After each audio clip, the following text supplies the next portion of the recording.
So once again, whoops, welcome to the Austin OWASP chapter meeting for August 2020. Thank y'all for joining. Here's the chapter leadership. If you notice, we have a new membership coordinator who is on with us, Beth Sauter, which I fixed the name and it still has the 1T. I did spell her name right actually, but I don't know why it's still showing as that. Oh well. She is the new membership coordinator, taking over from Griff, who is passing the torch, and we'll fondly miss Griff, but Beth will be taking over and be able to answer all your membership coordination questions soon enough. As usual, CPs. Hi, everybody. Yep, here's Beth. Just wanted to say hi. Welcome. Thanks. CPs, if you sign up with an email address, please contact us and we'll give you a CP upon request. There's a bunch of ways to support OWASP leadership opportunities like Beth, for example. There's speaking opportunities. I just farted one to Kate. Somebody volunteered to speak, so it's like great. There's also money ways you can do it, either the Amazon Smile or OWASP itself is a 501c3 organization. They finally got it. So any deduction you make, any donation you make is tax deductible, and most organizations will do some type of matching. There are OWASP memberships. Individual 1 year, 2 years is 95 or 500 for a lifetime, which I'm regretting not doing because I've been here for 10 years and it paid for itself now. But there's other ones. There's also corporates, which are, I don't know if it's starting at 5,000 anymore. It may have gone up. There is a special student membership rate, which you can find out on the website. You have to justify that you're a student and things like that. Otherwise, but if there's any questions, contact Beth, once again with 2 T's, but Beth, and we'll get all the information to you as best we can. There is an OWASP mailing list, which hopefully most of y'all know about. Is Google Groups, and there's a link at the austin.owasp.org, our main website on OWASP, to how to get to it and sign up. Slack, we are on Slack in multiple different ways. There's the OWASP Austin at Slack, which is not really, it's affiliated but not really affiliated with OWASP. It's kind of a separate one. OWASP itself has a Slack channel, has a Slack whole host of channels, and there's a chapter-Austin, and then there's also Alaska on Slack, which we're still trying to get up here. I need to update that slide. Meetup, we are now in Meetup. We've been there for a few months, and that's an interesting little green line up there on the left, but it is there, and we are available. I think we have, like it shows here, was 58 members when I did this, but there's more now, and hopefully some of y'all came from that. LinkedIn group, we do have a LinkedIn group if you're at all interested. It really doesn't get much traction, much activity on anymore. Traction in there was a few solicitors, but not much anymore. If someone's drawing pictures on the screen. YouTube, we are on YouTube and Vimeo. Every single one of these meetings is recorded, and we place it on YouTube in the long run. And Vimeo has our archives till August 2018. So there's a lot of good old art, not exactly old, but a lot of good archival information there if anybody's interested. And I've lost my mouse. Study group, it is still going on, but it is obviously virtual only. Matt Pardo is our education coordinator. I am not sure what they're doing right now. Yeah, then Josh was kind enough to put the link for the join the Slack for Austin OWASP into the chat if you're at all interested in joining that. It's a little more lively than the OWASP chapter one, so it's more fun, I think, too. Josh or anybody, is the virtual study group going on right now?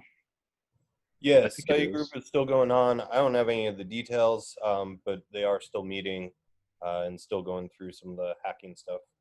Yeah, I think they were doing some of the challenges or something like that. I know it's every Thursday 12 to 1. It's on Zoom, obviously. They used to be at the National Instruments. They probably will when we can get back to there, but right now it's obviously virtual only.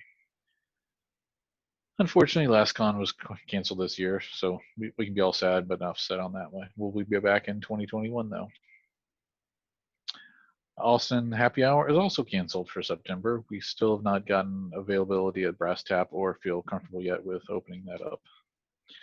There's a lot of upcoming local events, like AHA has one, I believe, this week. ISC Squared just announced their next chapter meeting this second week in September. Cloud Austin has one coming up in September, ISSA.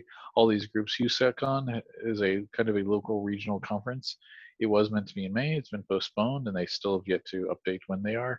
Besides, Austin was back in the spring, but it was also postponed till December 10th through 11. And Matt Pardo's, if you have any questions regarding B-Sides Austin, talk to Matt Pardo. Are there any announcements of local events that people would like to say? Feel free to unmute yourself and speak up. Guess not. And if you have any questions, feel free to see the austinissa.org calendar. They usually have a fairly good track of the different groups that are meeting here and there throughout Austin, and unfortunately virtual now. And of course, there's the job opportunities. Does anybody have any job opening announcements, or looking for jobs or seeking for employee team members? Denim Group is hiring at least one developer role, and I think one or two AppSec, and also a project manager, and I think maybe even a sales engineer too. So I'll put a link to the career page in the chat, but if anyone's interested in those opportunities, let me know, please. That would be Matt Snyder talking. Sorry. Yeah. Great denim Group guys that we've worked with for years for this. And anyone else? Yeah, Cloudflare actually has 4 different security roles too. I'll throw the link to the careers in the chat, but those are all for Austin. There's security engineer, technical program manager, security compliance operations, and business operations for security. So there's a bunch of stuff going on here. This is Beth, by the way.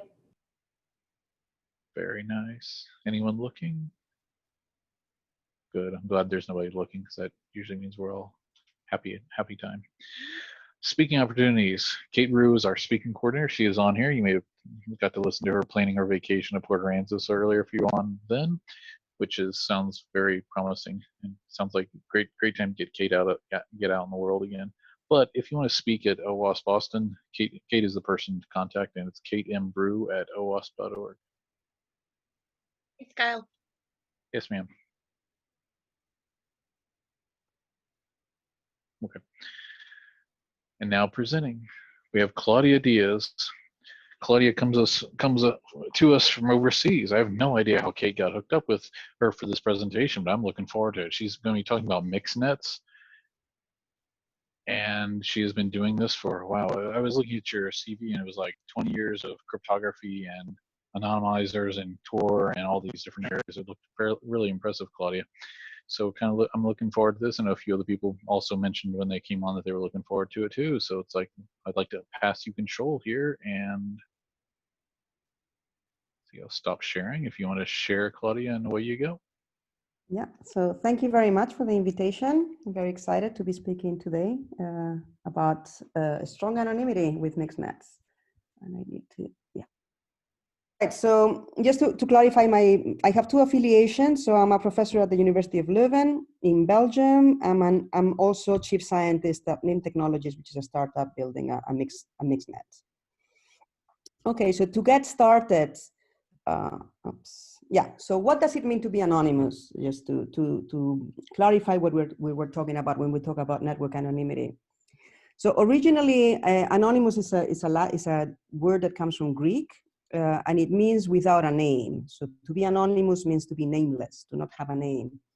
So effectively, what that means is that we have some subject to whom we cannot attach a name tag. This subject might be the sender of a message, the subject involving a transaction, the writer of an online text, the owner of a device or an online account. And the name can also take many forms. It can be a name like Claudia Diaz is my name. It can be an ID number. It can be an IP address. It can be all sorts of things.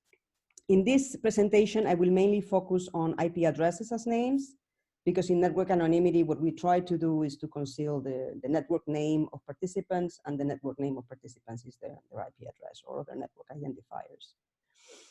Why it's important to be anonymous online, and what it means to have a name attached to you, is that there is much more to the name than just the name itself, in the sense that typically we will have all kinds of information attached to this name. So a history of previous transactions, of previous activities, or other information that is available about you. So what's important about this is that when we are being named every time we use online services, and when this name is staying persistently the same name, then the problem that brings is that it's possible to compile very detailed dossiers on people's activities that lead to very detailed profiling, and therefore to revealing potentially very intimate characteristics of the person. And another important thing to take into account is that when we are looking at anonymity in digital systems, we don't think about it as a binary. We don't think that either I know your name and then you are identifiable, or I don't know your name and then you're anonymous. It's a bit more complicated than that. Typically, what we assume is that the adversary knows all the list of names in the world. So they know who are the possible names for the anonymous subject. And then the game is to try to find the correct name for the anonymous subject. So it's not like a yes or no, but rather is like, how many names are there that I could attach to this person, and what is my certainty or uncertainty about the right name for the anonymous subject.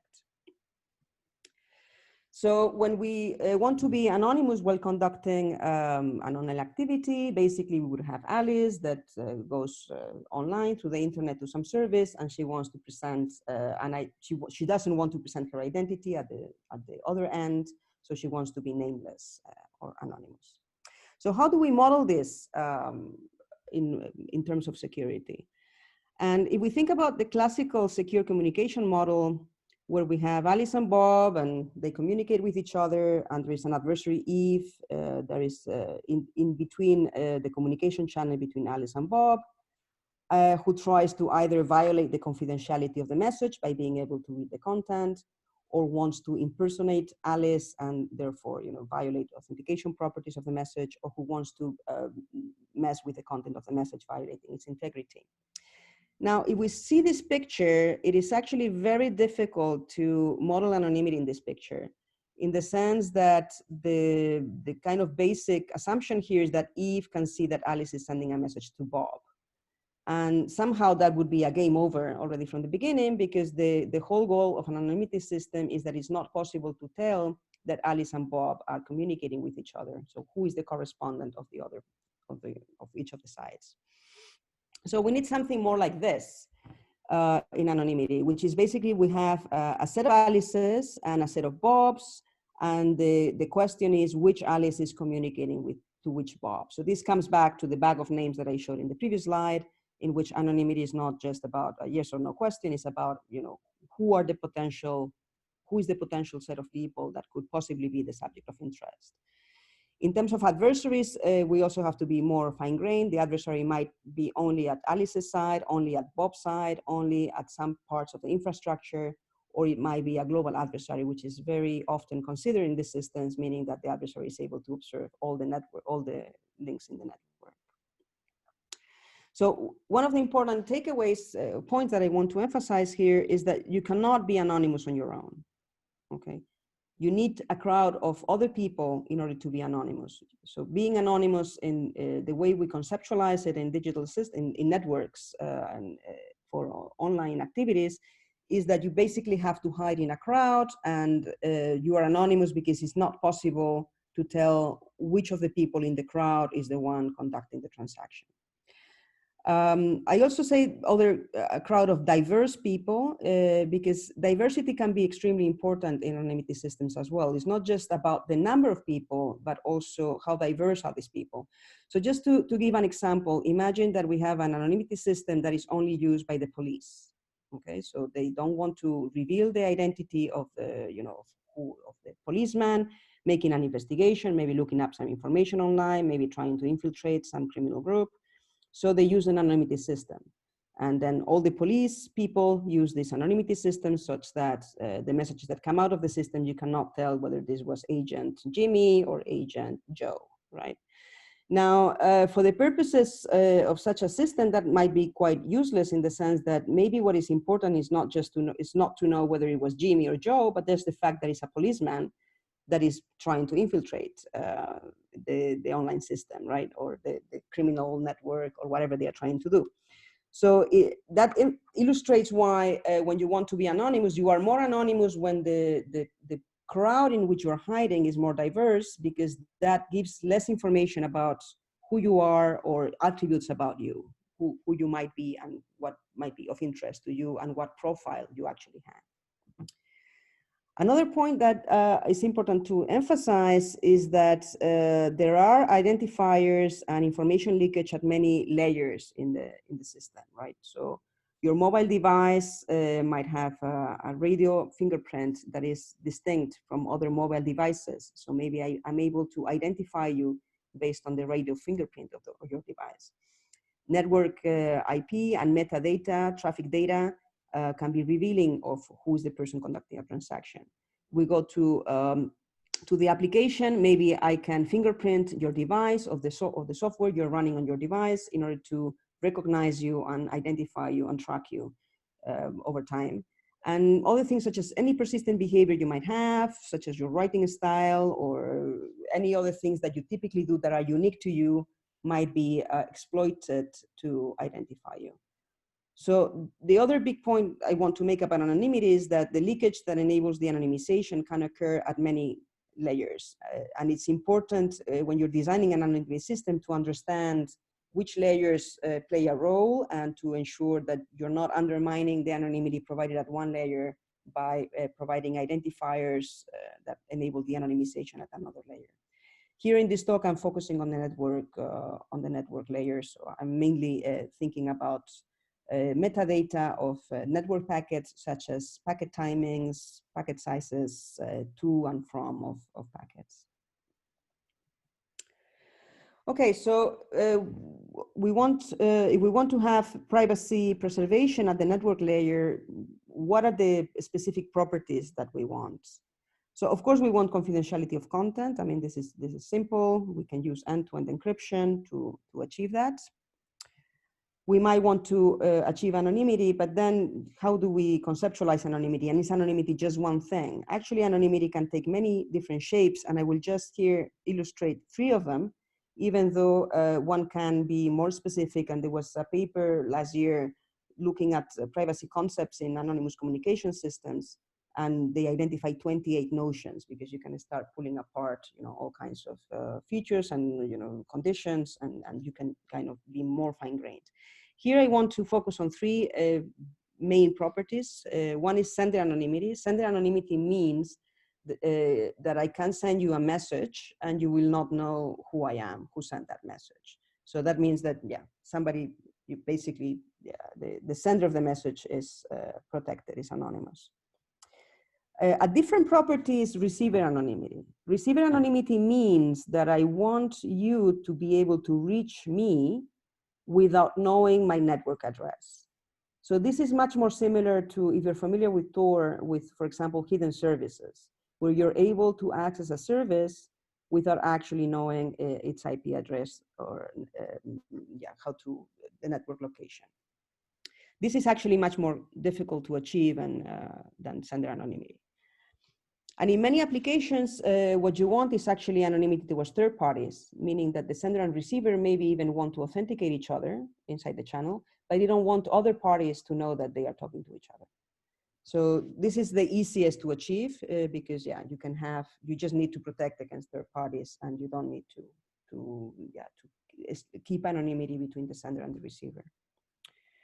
There are other properties of interest at the network layer. One is unlinkability. Linkability is a very general concept, and it can be thought of in the context of networks as hiding the relationship between multiple actions or pieces of data. So for example, if I send you 2 messages and I want those messages to be unlinkable, you will not be able to determine that the 2 messages come from the same person. If you have a lot of linkability in your system, you might actually undermine anonymity in the end, because you would be able to put together a lot of actions or data points as belonging to the same person. If each of these actions or data points is giving you a little bit of insight about the identity of the anonymous person, then by combining many of them together, you might end up having quite some information about this anonymous person, who becomes less anonymous by that fact. A stronger property is unobservability. Like anonymity systems, they don't offer protection for everything. So, for example, you would still be able to see when people are sending or not sending and how much they send or receive from the system, at what times they participate. So on, off periods are also visible. So one way to counter that is to have an observability properties. That means that it is not possible to determine whether somebody is participating in the system, how much they are sending, when they are sending. Typically, to achieve this, we need to use dummy traffic. So it goes beyond kind of the basic design of mixnets. It requires an additional technique to achieve. And then as additional properties, we also want to have, one is forward security. We need this to limit the impact of component compromise. And this is important in mixed networks because unlike Tor, and I will talk a little bit more about the comparison between mixnets and Tor towards the end of the talk, but unlike Tor, you're not creating a kind of channels, bidirectional channels that are interactive that use an ephemeral secret that is deleted at the end of the session. Mixnets work with packets that are basically, you send a packet to the mixnet and it has to be routed through this mixnet towards the recipient. So you don't have an interactive kind of Diffie-Hellman exchange with these parties. So you need to use public key cryptography in order to do this, the necessary encryptions. So that means that if somebody records these messages and goes to these intermediary routers, these mixes, they can compel them to decrypt. So you need to do rotation of keys in order to have forward security and limit the window of opportunity for compromising messages. And then a very important point is that we don't want to have any central points of failure in mixes. Otherwise, you could just have one entity that would take messages, strip identifiers, sending them to the receivers, and you would be done. But then, of course, if that entity is compromised, then everything is game over. So in mixed networks, you typically want to have distribution of trust, meaning that messages go through multiple intermediaries before being relayed to the final recipient. With respect to the adversaries of mixed nets are a little bit different than the adversaries of onion routing systems, such as Tor. So the capabilities of the typical mixnet adversary is to start with what we call the global passive adversary, which can basically monitor all links in the network. This is a very strong adversary that onion routing systems actually don't protect against. In addition to monitoring all the links in the network, this is kind of the baseline adversary, just the global passive adversary. In addition, typically, mixnets consider that a subset of the network entities, the mixes, can be compromised by the adversary, either by generating or adding his own nodes to the network or by compromising existing nodes. And also typically we consider the adversary to have some capabilities to be active, such as injecting messages, delaying messages, modifying messages. The adversary can have many objectives in a mixnet. It can be the objective can be to reduce the performance so that people don't want to use it anymore. It might be to link to messages that's coming from the same sender and so on.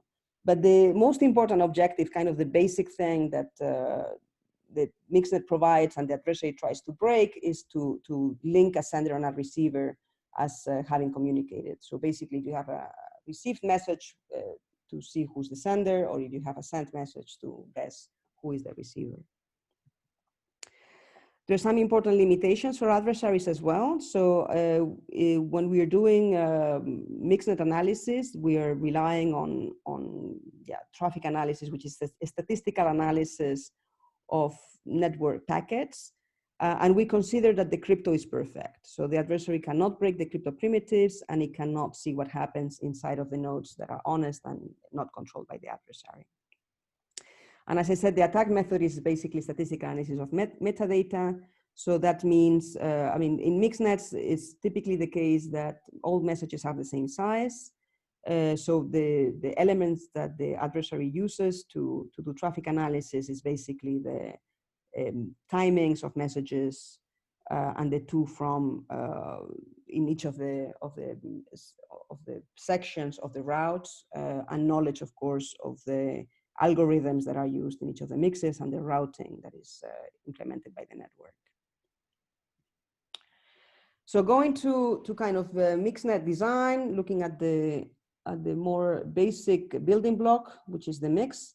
The first design was proposed by David Chaum in the early 80s, the Chaumian mix. And it's a rather simple design. Basically, he proposed it as a proxy for anonymous email. And basically, it is a router that takes inputs and shuffles them and then outputs them, right? So the goal is of this mix is to prevent an adversary who observes all the inputs and all the outputs to link inputs to outputs. So if you look at this picture, it should not be possible to know that input 1 is actually output 3, for example. To achieve this, the mix has to do two things. The first one is what is called bitwise unlinkability. So that is basically a cryptographic transformation of the message. A cryptographic transformation that makes it impossible to correlate the input and the output based on the bit string, based on the content. And as I said, the size is typically constant. So that's the easy part, the bitwise unlinkability, because yeah, cryptographic operations are very powerful in achieving this. The more difficult part is to prevent traffic analysis based on the order of messages, right? So the way mixes, the Chaumian mix achieves that is by basically collecting a number of inputs, a threshold number of inputs. In this case, in the example is 4. So then this router would wait until 4 messages have arrived. And then once the messages have arrived, they are decrypted and then sent in a different order, in a shuffled order that has to be completely random. Even already in the early 80s, in the original paper where Chaum proposed the mix, he already points to the problem of having just one mix as a single point of failure. So of course, the distribution of trust. So how do we distribute trust in a mixnet? The idea is very similar to what is done in onion routing, which is basically do layered encryption. So you start with a message that you want to send to the receiver, you encrypt that with the last mix in the route, you encrypt that with the previous mix in the route, and you end with the first mix. And then when you send this packet, each of the intermediaries will peel out one layer of encryption. But this was the original design, and other designs were proposed after. So for example, timed mixes, instead of waiting for a specific number of messages before they can flash, what they do is that they flash periodically. So every t time units, every minute or every hour, whatever the parameter is, regardless of how many messages have arrived. The advantage of timed mixes over Chaumian mixes, which are also called threshold mixes, is that in threshold mixes, you do not know when the message will arrive because it depends on how many other messages arrive to that mix. That will kind of determine how quickly or how slow it is sent on.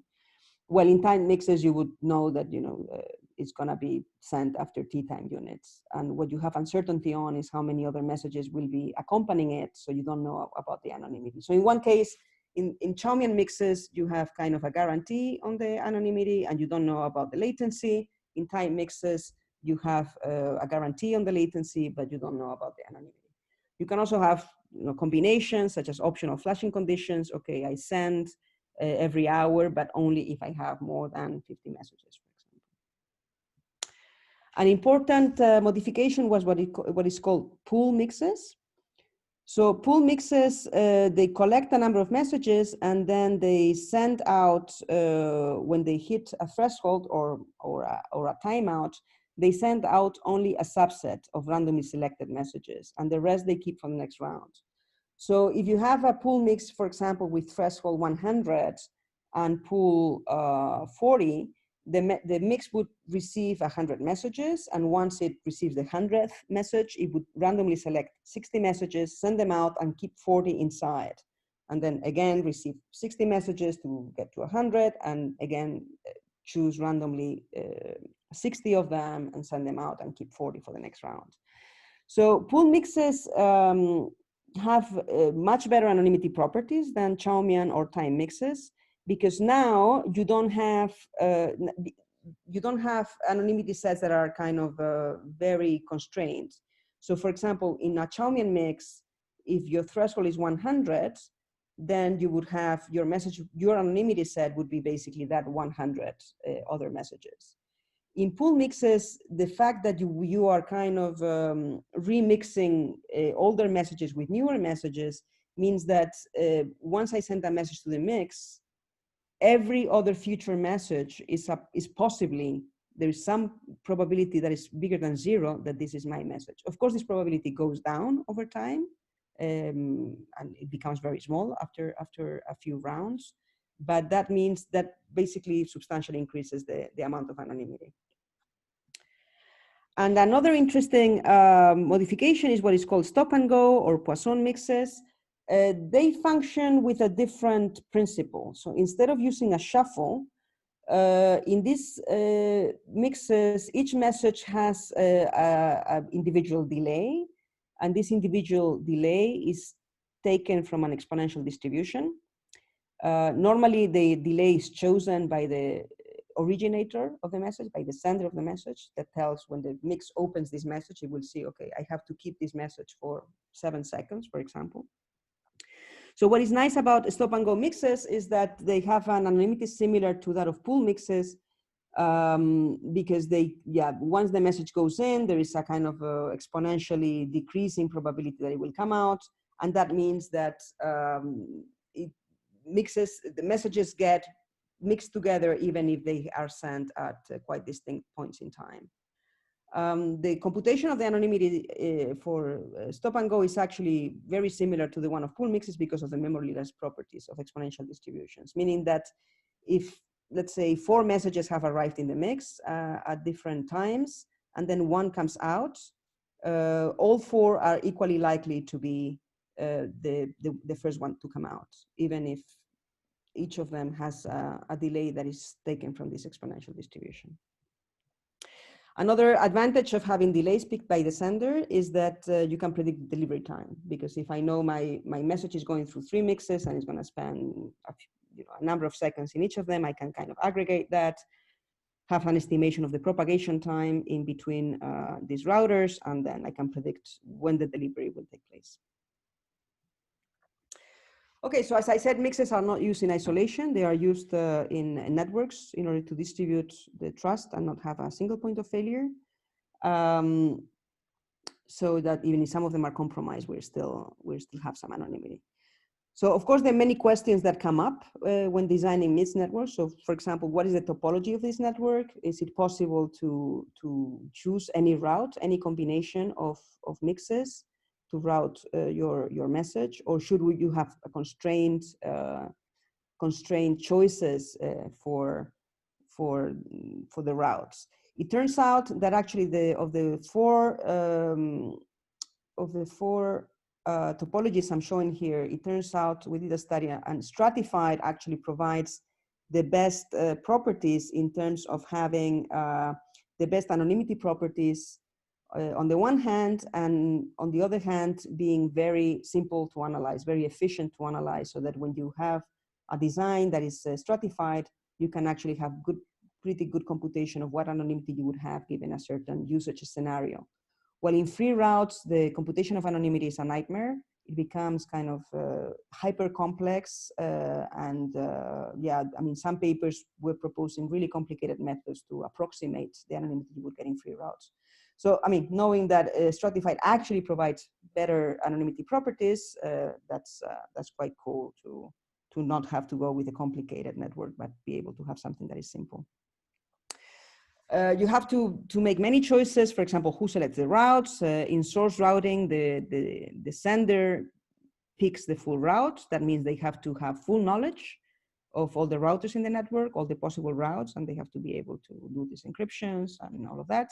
In other cases, you can have hop-by-hop routing, meaning that each hop decides on the next destination.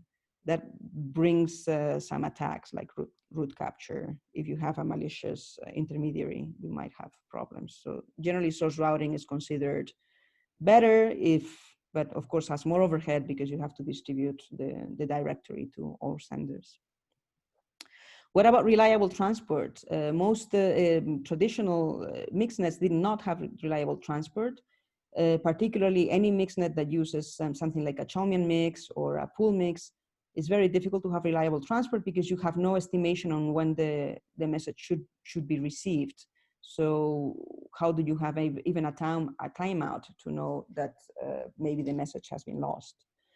So the good news is that with Poisson mixes, this is possible to have this estimation of delivery, and in that sense, if you combine that with acknowledgements, then you can implement reliable transport in the sense that you know when you should be seeing your acknowledgement back, and if that doesn't happen, then you can assume the message was lost and needs to be resent. And one of the big things in anonymity systems is what is called the anonymity trilemma, which says that of these three properties, latency, anonymity, and bandwidth, you can pick 2 out of 3, but you cannot have all 3. That means that you cannot have anonymity systems that have very good anonymity, very low latency, and very low overhead in terms of bandwidth consumption. You have to choose one. So for example, if you want to have very low latency and very low bandwidth overhead, then you will have very little anonymity. This is actually the choice of Tor. Tor is very low latency and doesn't have dummy traffic, but the downside is that it's vulnerable to adversaries that can see input and output of the network at the same time. On the other hand, mixnets try to have very strong anonymity, and they do so typically at the expense of having higher latency, so that you can aggregate these messages together, delay them, send them out in a different order in such a way that it's not possible to know which input was which output. And bandwidth, you can use bandwidth by generating, for example, lots of dummy traffic, such that it's difficult to know when which are real messages and which are not, which also helps building anonymity sets. Other questions that we can have when designing a mixed network is, to which degree do we want it to be decentralized? And sometimes, even though mixed networks are decentralized systems, sometimes they have semi-centralized components, for example, directory authorities that distribute the network information. And then these are very complex systems with many entities. So another question we can ask is, okay, how can we build incentives for all participants to do what they have to do and to do it honestly? Hey, Claudia. Craig asked a question on the previous slide. Do you use a graph database as part of your analysis toolkit? He may be able to give more info if he wants to unmute and talk. A graph database? No, normally not.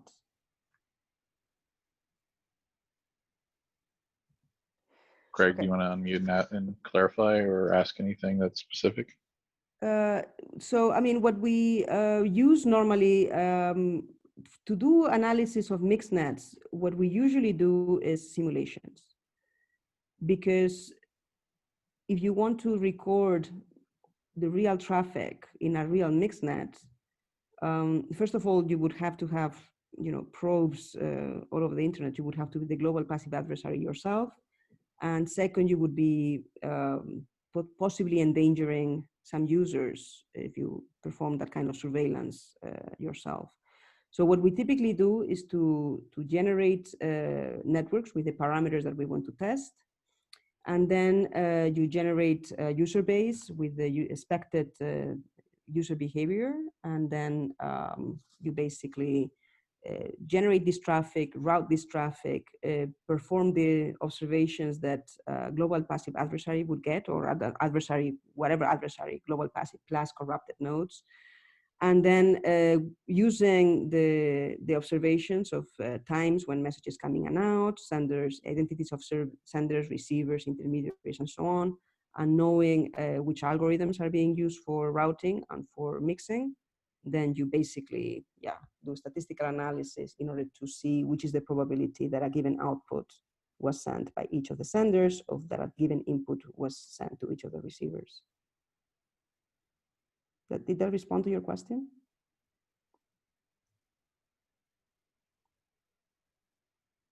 Okay, yeah, you're saying simulation makes sense. Thanks. Great, interesting, interesting stuff. Might have some follow-up questions later, but that was good. Thank you. Yeah, thank you. Okay, so if we, this is from a survey we did on anonymous routing, trying to look into all the important features that one has to consider. I will not go through all of this because it would take too long, but it's just to give you a sense of the complexity and the features that need to be considered. And it's everything from the topology of the network. Do you have message-based or connection-based? Are the channels unidirectional or bidirectional?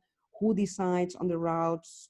How do they get information on the possible routes? How is this updated? Do you treat all messages the same, or do you prioritize traffic? Do you select each node in the network with equal probability, or do you have some sort of, for example, load balancing accounting for different capacities, and therefore you choose some routers with higher probability than others?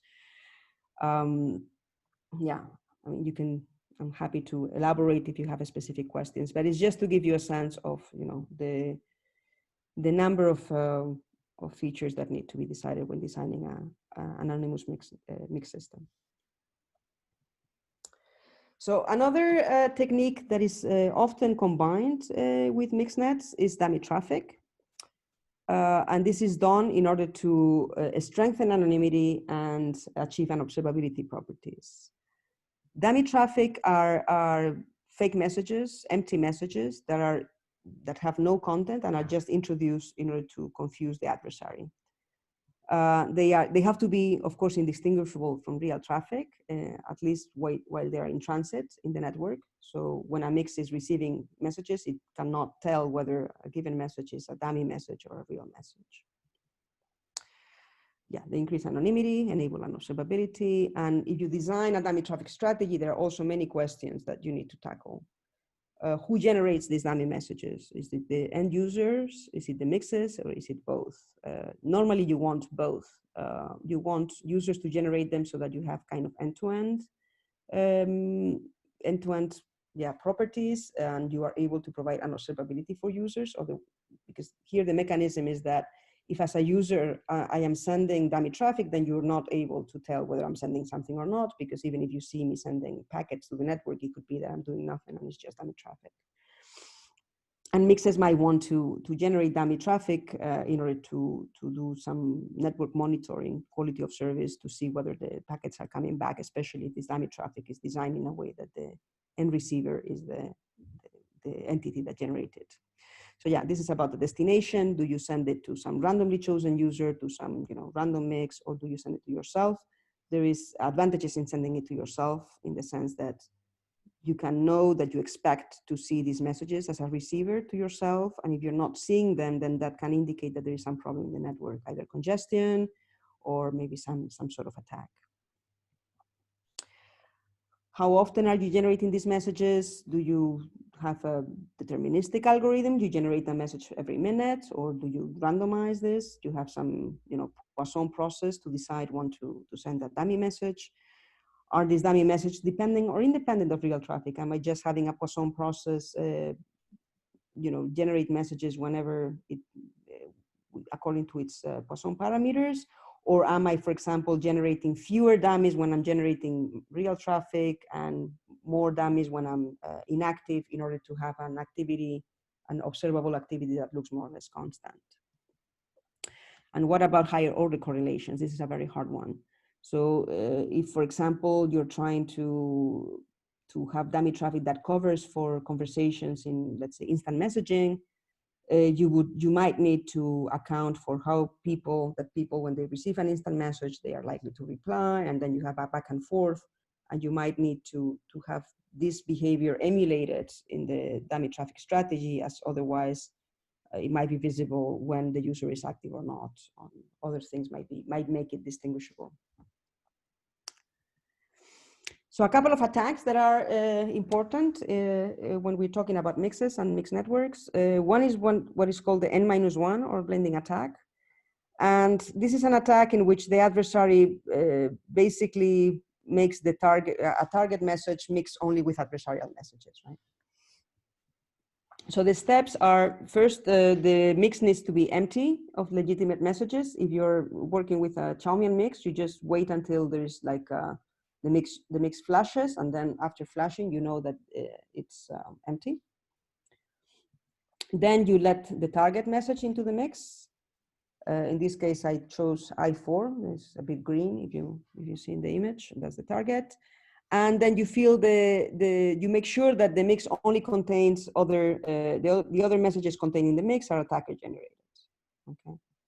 And then when the mix is flashing, this outputs the adversary is able to recognize his own messages, and of course the message that he's not able to recognize, that must be the target. So I mean, basically, mixes give you an anonymity set of like you're anonymous amongst n people, but if the other n-1 are the adversary, then you're not anonymous at all. So this is very simple for Chaumian mixes, but it's still possible for other types of mixes, such as pool mixes. Of course, it takes more effort because emptying the mix of legitimate messages might take multiple rounds and not just one. The good thing about this attack is that it's quite detectable. It's difficult to do it in a stealthy manner. For example, if you're using loops of dummy traffic that loop back to yourself and somebody's conducting an n-1 attack on you or in some other intermediary, then you would be able to detect it by seeing that the dummy traffic that should be coming back to you is not coming back to you. Another attack is what is called the long-term intersection attack. And I mean, the impact is not so great, but the applicability is extremely great. All anonymity systems are vulnerable to this. So the long-term intersection attack has an assumption on the user behavior, okay? And the assumption is that the user has persistent communication relationships. So this is basically saying that we are not choosing our recipients in a random manner. We typically will have recipients that are a small set, and that we send to them not just one message, but many messages. I believe this is a very reasonable assumption. Like when I send emails to people, it's typically not random people, random email addresses, but actually colleagues or people that I know, and I send them messages repeatedly. Same for web pages that I visit, and so on. And then another assumption is that there is a large population of senders, so we have a large user base, and that this user base is such that every time Alice, who's our target, is sending messages, she's mixing herself with different people. Okay, and I can come back to this in the next slide if you want to have the intuition of why this is the case, why this assumption is necessary. So the method is that you look at many observations. You look at who receives in the time window after Alice sends, and you compare that typically to who receives when Alice is not sending. All right. And the intuition here is that if we observe these rounds in which Alice is sending and compare to the rounds in which she's not sending, her likely recipients will appear more frequently when she's sending than when she's not. Right. So the result is that we can create a vector that expresses the Alice's sending profile, which is basically a probability that each of the receivers is in her set of receivers, right? Note that this attack is probabilistic, so it needs many observations. The more observations you have, the more confidence you can have. But of course, it's still probabilistic in the sense that you would have some score for these receivers, but you don't really have certainty, and you don't have certainty for one specific message. You have basically an inference that these people are likely receivers over time, but not like they were the receiver of the message she sent on Monday at 12. So in that sense, the attack is not so devastating, but at the same time, it's very difficult to fully prevent it. So some notes, is very hard to conceal persistent communications, and all anonymous communications channels will reveal these long-term relationships. I say practical anonymous communication channels because there is like one exception where it does not reveal, but this is not practical. And this would be the case when you have, let's say, 100 users and a mix with a threshold 100, and every user is sending exactly one message in each round. And in that case, you don't, like, basically each round will not give you, each additional round which will not give you new information because the receivers of all 100 people will always appear because always the same 100 senders are sending, right? However, if we have 1 million senders and every time only 100 are sending per round, Alice is every time paired with different people, but her receivers are always the same, right? So her receivers will keep appearing while the receivers of the others, you will have like, sometimes it will be one, sometimes it will be another, so they will not appear over time persistently, right? So this is why in this case, the larger the differential between the anonymity set and the kind of anonymity set of the mix, the better the attack works, which is slightly counterintuitive, but if you think about it, it makes sense. So yeah, dummy traffic helps against the long-term disclosure attacks, but of course, yeah, still it's expensive. You have to waste computation and bandwidth, and even then, like online status may be to conceal. So you might decrease the effectiveness of the attack, but maybe not completely eliminate it. The good news is that long-term intersection attacks take time, and maybe anonymity is tactical. Maybe you just want to be anonymous now while you're doing something and you don't care if like next year it becomes de-anonymized. It does in some cases. If you're organizing a demonstration, for example, and you don't want whatever, whoever's trying to prevent the demonstration to know where it's going to take place. I mean, after it took place, this is no longer an issue. More important than that is that long-term intersection attacks kind of assume that the user communication pattern is static and the user is constantly choosing the same people. But this is not really true in the sense that if I look at the receivers of my emails from this month and the receivers of my emails from last year, probably there's a difference in that some people I don't talk to anymore, some new people came into my life and now I talk to them more often. So this also diminishes the effectiveness of long-term intersection attacks. Okay, so a few words. We are building a mixnet in Nym, so just a few words on the features of this mixnet. It is based on Lupix. Lupix was a system design, a mixnet design that was published in Usenix a few years ago. It uses Poisson mixes. So these are the mixes that each delay is exponentially distributed and chosen by the sender. The reason is because they have a predictable end-to-end latency, which is very useful, and because they also create large anonymity sets compared to Chaumian mixes. We use a layered network topology because yeah, it has the best anonymity and scalability properties and it allows us to analyze it in a very simple manner. And it implements loops of dummy traffic to provide some level of unobservability and to detect active attacks, so that if some mixes are out of service or if they are under attack or dropping messages, this is detectable. We use the Sphinx packet format. This was proposed already in 2009 by Goldberg and Danezis. This is a packet format for mixed messages. It is quite compact. It uses nested encryption in the sense that this is like the onion that each mix in the path then will take off a layer.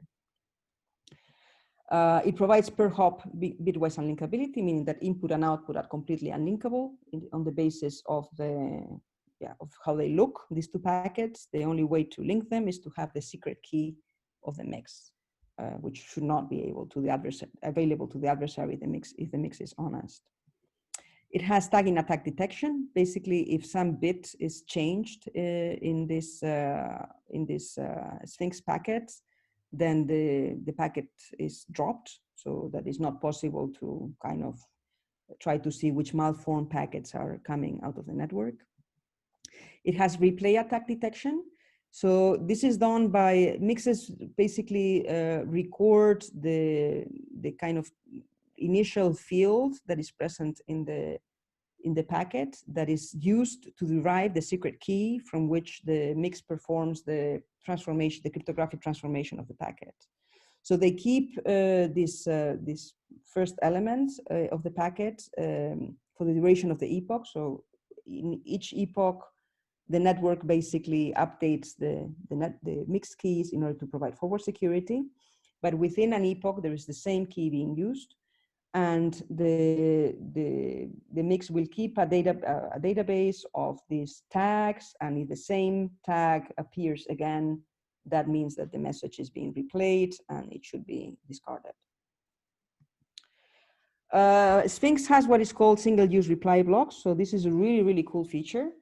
This is a way for me to create a header that I can send to you in the payload of my forward message. And you can use this header to attach, you will get the header, the SERP header, a key, and the identity of the first mix where you should send this packet. And you can use this key to process your payload. You attach the payload to the header, to the SERP. You send it to the first mix, and this will magically be routed back to me. And in this way, I enable you to reply to me in a way that you do not know my address, but you're still able to reply to me because this SERP header will basically, the network will route it back to me. It enables indistinguishable replies. So when these replies are being sent back, they look the same as forward messages. They can be used for doing acknowledgements, and that's what we use for having reliable transport. So if you combine the predictability of the end-to-end latency and using SERPs for acknowledgements, that means that, yeah, you're able to have reliable transport and know whether your message was delivered or you have to resend it. And it also enables hidden service functionalities, because if I don't want to give you my address, what I can do is give you a SERP, and then you're able to reach me without actually knowing my network address. So instead of you having to create this kind of nested encryption in the headers, I would do it for you, and then that would route things back to me. This is a very simplified version of the architecture. There is the mixnets, there is the gateways. The reason we have gateways here, they don't perform any mixing, but they kind of are, the main purpose they have is that they enable clients to be offline. So basically, when you're using this system, you would have an account in one of these gateways that would say, I'm Claudia at gateway 1, for example.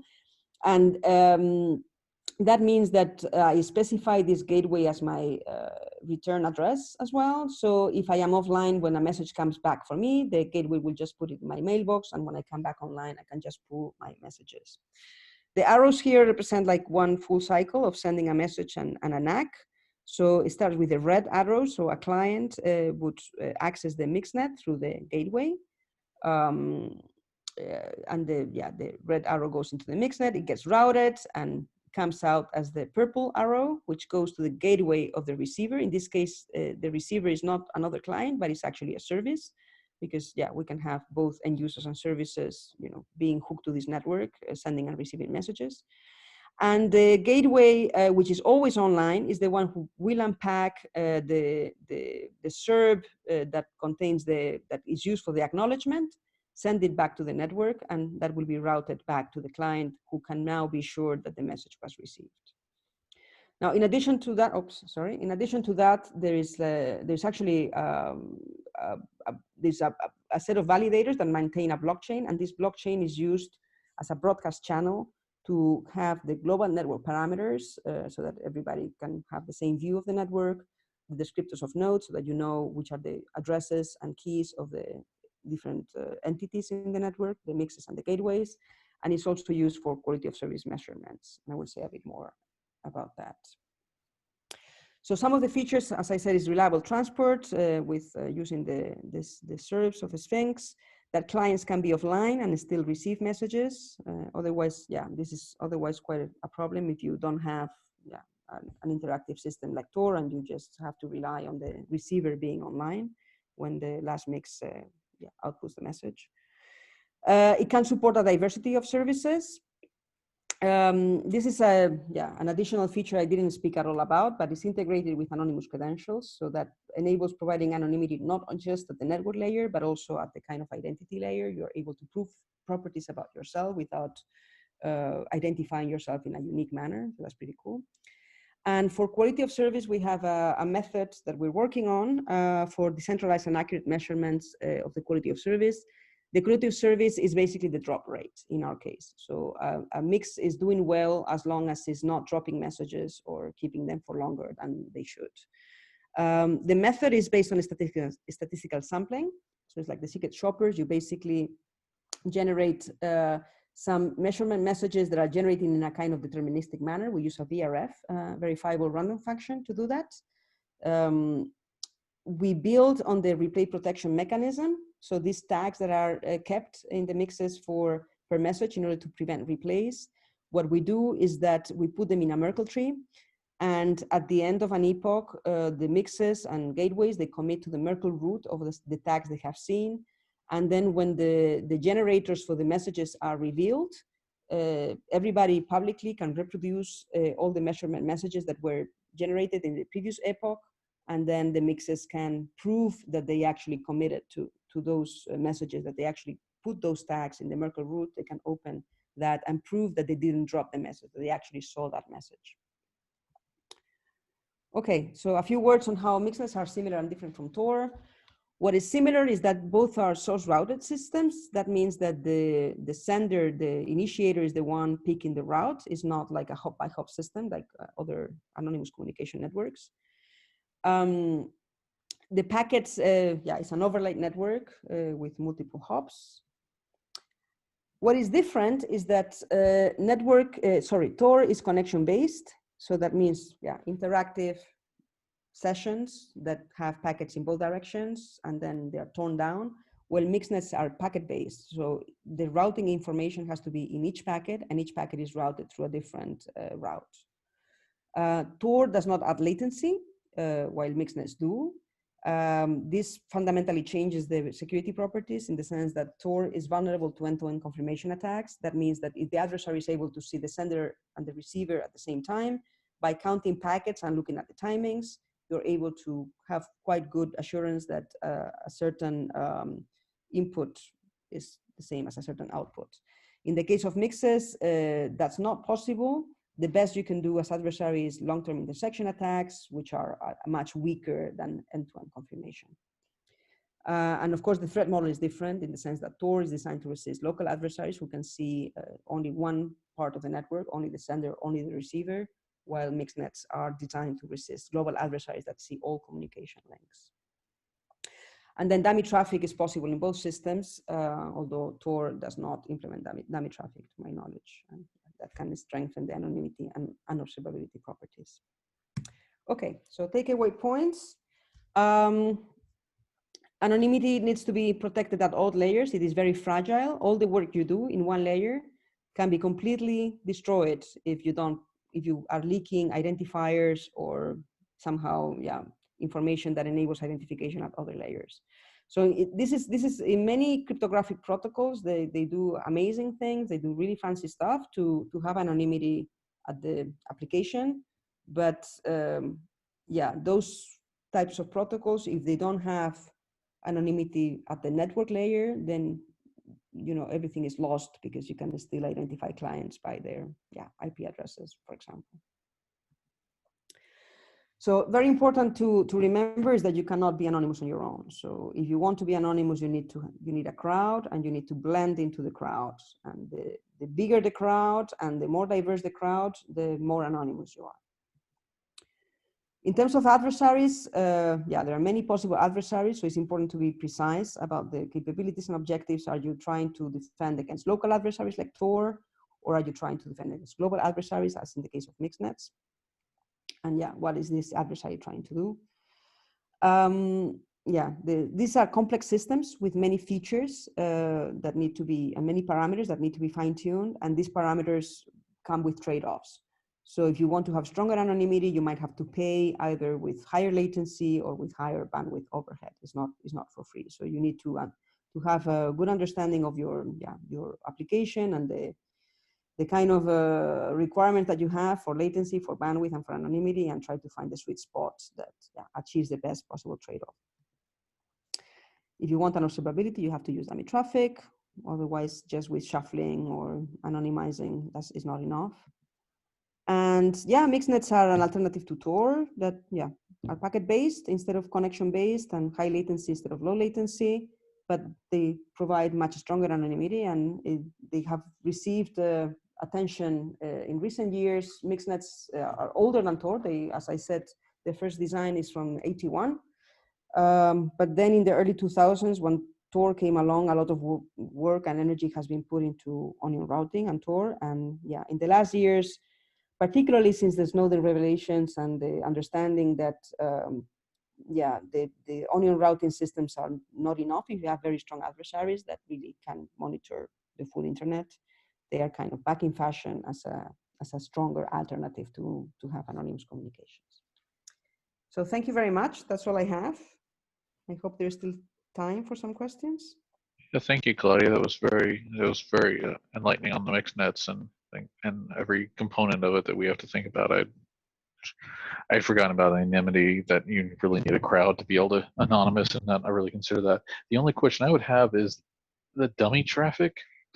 How is that utilized when, because wouldn't dummy traffic still go into the mixnet and still get routed around until it's trying to figure out where it needs to go? Or how is that tagged differently than regular traffic? That something knows to throw it away. But then Yes. wouldn't that also say you can throw it away, therefore somebody else could have said, well, that's dummy, I can ignore it. I can actually pull things out. Yes. Yes. So this is why the interesting design feature or choice for dummy traffic is to choose yourself as the final destination, if possible, right? So if you're an end user, you basically send a message to yourself through the mixnet. Okay. That's how So- you effectively do dummy traffic. It's kind of sending to yourself, therefore it doesn't look, it has to go in and still route back to you, but it doesn't, like, because I was considering that dummy traffic would be a great way to DDoS effectively the mixnet itself. So you're just routing to nothing and it just keeps bouncing around. You get Yes, more and more. so I have to say that in terms of DDoS, these systems are quite vulnerable to DDoS, in the sense that having DDoS protection is very difficult when you want everybody to be anonymous and you want to not be able to look in the inside of the packets. So that is definitely a challenge. Anybody else have any other questions? I know we're past time, but probably can. No, that was, I really enjoyed that. That's something I knew nothing about. So it was all brand new to me. Thank you. Thank you. Thanks again, Claudia. And I guess we will wrap up the chapter meeting. Next month will be Sam Duna talking about a discussion about the overlapping soft skills between an armed forces member and an effective InfoSec professional. So join us at the end of September, and I will get all this stuff posted soon. Thank you all for coming, and thanks again, Claudia, for doing this. Thank you very much.